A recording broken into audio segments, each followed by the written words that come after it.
Spencer Waege is no longer. Mm, your Very boy. disappointed. That I was my know. guy. That was one of my favorite guys. I had him on the show. He, grew up on a dairy farm in South Dakota and went to North Dakota State and played with Trey Lance. Niners gave him a shot as an undrafted free agent. They waived him today and he wound up with the Green Bay Packers. Um, and I really like the guy, and I think he's got a lot of potential. He's got an unbelievable motor. He's smart. He plays really hard. He's about 295, and he's getting stronger and quicker. I think he's got an NFL future, but he's got to figure out a way to play the game on his feet. We were talking before the show. That's really the difference between being great and being, not great is can you keep your feet in the midst of the traffic inside on offensive as an offensive or defensive lineman? And if you can't, it's hard to make that impact. And to me, that was his issue more than anything, that he just has struggled to stay on his feet in the middle of the defense. And I think he's going to play some good football at some point. I wish him well. He's a good dude. Yeah, I think he was a good talent. I liked his, prospects. I feel like he had potential, but you're right. With this team, defensive line is a specialty, and they're pretty stacked at defensive line. He did get signed by the Packers, so kudos to him. Congrats to him. I hope he can make it and crack their roster. Good player, Maybe that's where he needs to be. Like you said, Midwest boy. Maybe that's the place he needs to be. I think he was good, but you're right. Like he was still young. He was undrafted, so it wasn't like he was this all world talent, but he had talent. I hope he lands on his feet and does well, just not against the Niners when we play them next season. But yeah, I think he had some talent, and I knew that was your boy. I think that was the first thing before we hopped on Yeah, stream. I was like, "Yo, your boy Larry Spencer Waggy, what's good?" Because you I know hyped he's him a. up a I lot really last liked year. I him. remember. I really Yeah. liked him, and then I still do like him. He's a great kid, but he's a developmental prospect, and he needs to be able to play the game on his feet. And it's easier said than done, And it's like you don't get forever as an undrafted free agent to make an impact. They signed him. He was in camp. They liked some traits about him. He didn't make the team. They put him on the practice squad. They cut him once. They brought him back. It's just life on the edges in the NFL. This year, the guy who's going to get that opportunity is Evan Anderson, and he looks really, really strong, and we'll see. I mean, it's just it's we got maybe if you look at that interior spot, okay, you got Hargrave. I would imagine Malik Collins starts next to Hargrave, but then you got Kalia Davis. You have Kevin Givens.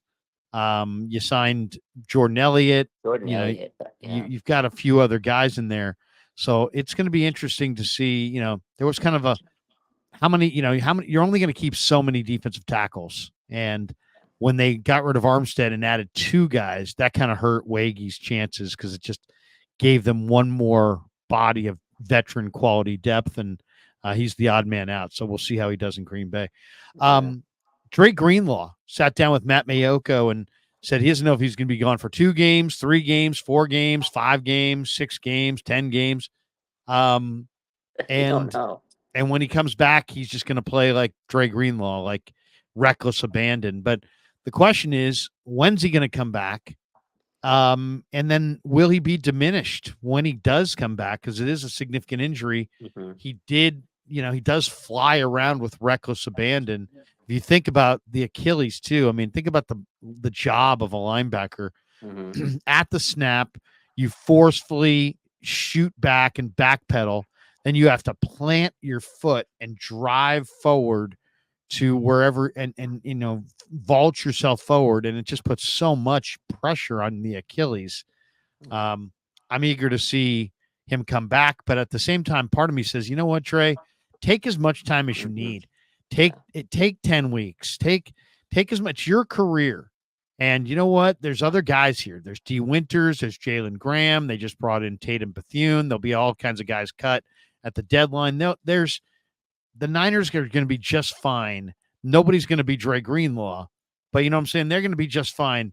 When they really need him would be at the end of the year when they're making the run for the Super Bowl.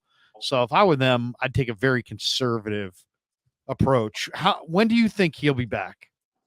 Yeah, that's a good question. I think you're right. I think they need to play it safe. Don't rush it. I know he wants to go out there. He was very emotional today.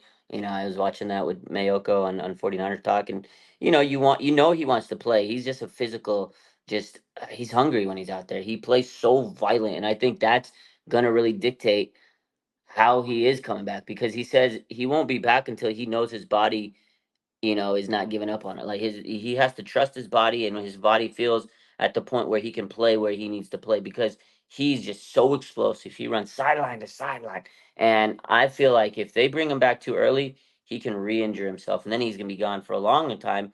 And he has to play it safe because this is a contract year for Dre Greenlaw. Remember, he had a 2-year extension. This is the last year of it. He needs to understand that hey, I got money on the line. At the same time, my career on the line. He's not going to get an extension if he rushes it. So I know John Lynch mentioned a couple weeks ago that they expect Greenlaw probably to open up on the PUP list. Now I know Greenlaw he doesn't want to, but at the same time, I think that's the smart thing. I think he'll miss at least a month, 4 to 6 weeks. I think is I feel like he'll be out of the loop for the first month or so, month and a half, and then maybe he'll start to like ramp himself back.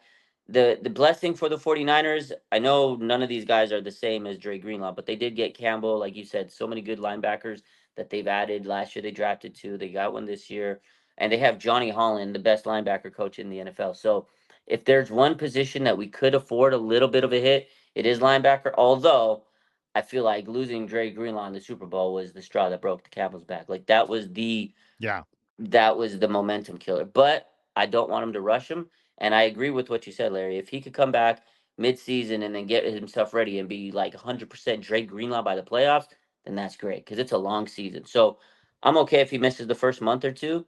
I don't want him to come back too early. He messes up his leg, then he's screwed. So take your time, Dre. Take your time. This up here, this is Malik Mustafa. So let's hear from Mustafa. Understand who you are as a person, your identity. Hold on. See if we can get this back. There we go. Wait. Yeah, it was all about, proving myself right and, not worrying about proving other people wrong. You gotta, understand who you are as a person, your identity, your purpose, your journey. You get caught up in the noise, the social media era that we're in, get caught up in what other people are doing. You kind of get lost in your own path. And I think the main thing for me was just to stay on course with me, worry about myself, honing on my craft, and how am I gonna be the best Malcolm Mustafa I can be. Mm. Very smart guy. Yeah, I like it. Wake Forest kid. You know, Demon Deacons.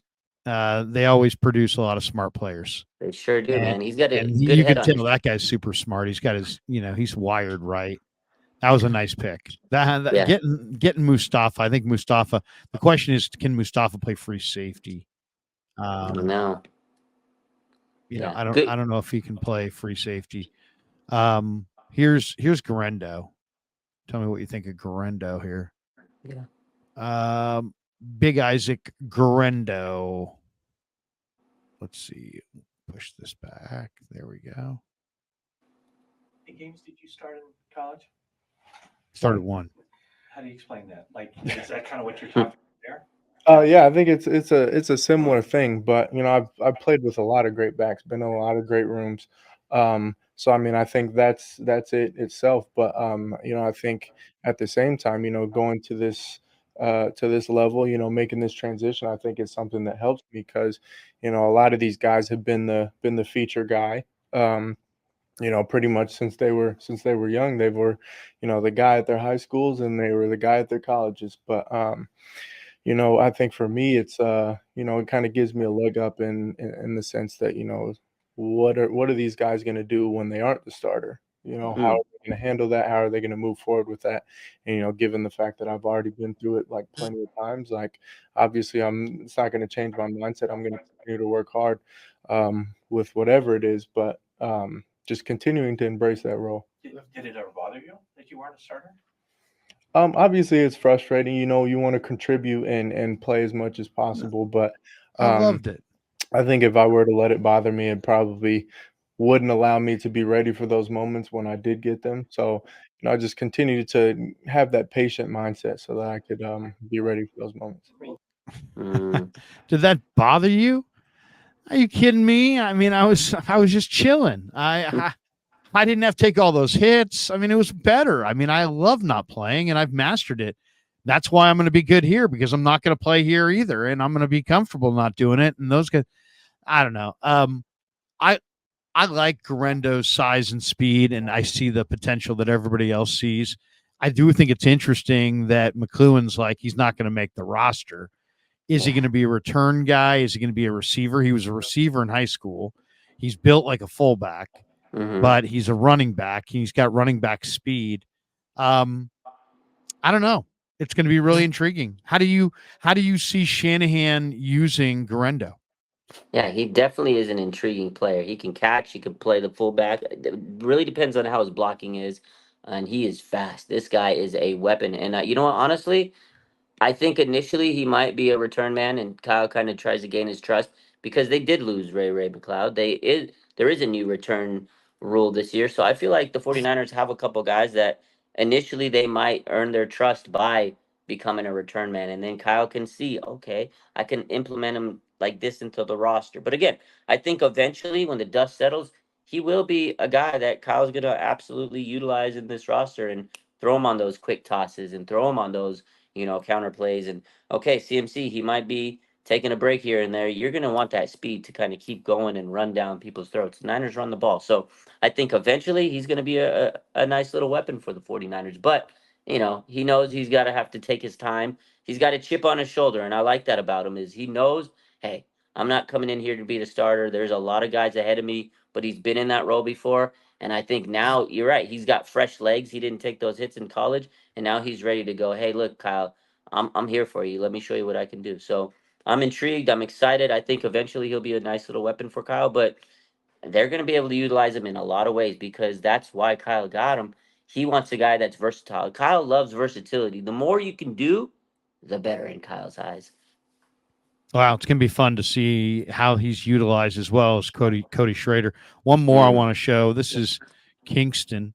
Let me hear a little Jarrett Kingston. This is the USC 6th rounder, Jarrett Kingston. I know you said you're a 49ers fan growing up, but in your community, has there been a lot of excitement? Oh yeah, I have a bunch of pretty much all my high school buddies are all 49ers fans, so it was cool like getting that rolling with them too, like because they're huge 49ers fans. So, and now I'm a huge 49er fan. So yeah. What's your take on the draft? So my whole family's from LA, so I kind of wasn't forced to be a Rams fan. Like I kind of grew up being a Rams fan, and then I was also a USC fan growing up. And I was followed Clay Matthews his whole college career, and then followed him to the Packers. So I'm also a Packers fan. So there you go. Who are you a fan of?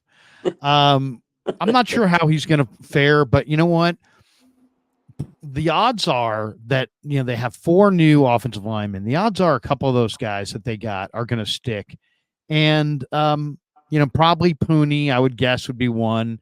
And then between Nugent and Mays and Kingston, probably at least one of those guys will stick. And that will give them a deeper, more talented interior offensive line.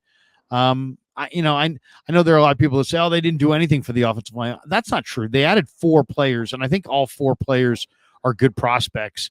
Now it's just a matter of which one or 2 or 3 or maybe all 4 make the roster. Yeah, I mean, you got to also remember a lot of these guys might be drafted for the future. They might make the practice squad. They'll keep them around, develop them.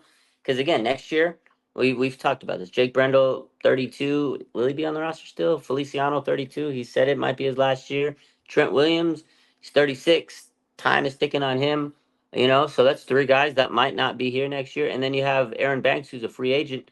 Are they going to be able to pony up and pay him? You got Brock Purdy that needs to get paid next year. So I don't know. They might have drafted all these guys to be the future starting O-line. We'll see how it goes. But they definitely have some depth that they can develop and see how it goes.